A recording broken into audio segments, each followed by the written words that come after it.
যৌন সংক্রান্ত যে ব্যাপারগুলো এগুলো ফেসবুকে লেখালেখি হচ্ছে, কিন্তু কার সাথে যৌন হয়রানি হয়েছে, কে করছে, এগুলো এখন পর্যন্ত প্রশাসনে কেউ দুইটা লাইনও লিখে দেয় নাই। সুনির্দিষ্ট কোনো অভিযোগ আসে নাই। কেউ যদি সুনির্দিষ্ট কোনো অভিযোগ দেয়, সাথে সাথে প্রশাসন এটার বিরুদ্ধে ব্যবস্থা নেবে, এখানে কোনো ছাড় দেওয়া হবে না।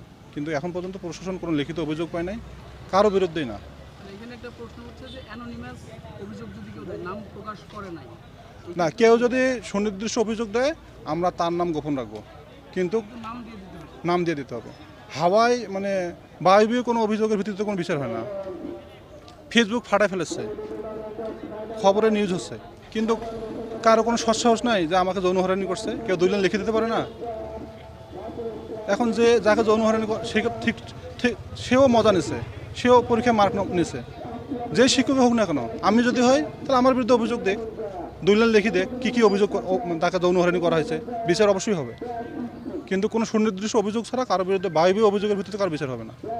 এটা স্পষ্ট, প্রশাসন এটা স্পষ্ট করছে, এবং এটা অবশ্যই এটা প্রশাসন এই ব্যাপারে জিরো টলারেন্স, অবশ্যই বিচার হবে এখানে কেউ যদি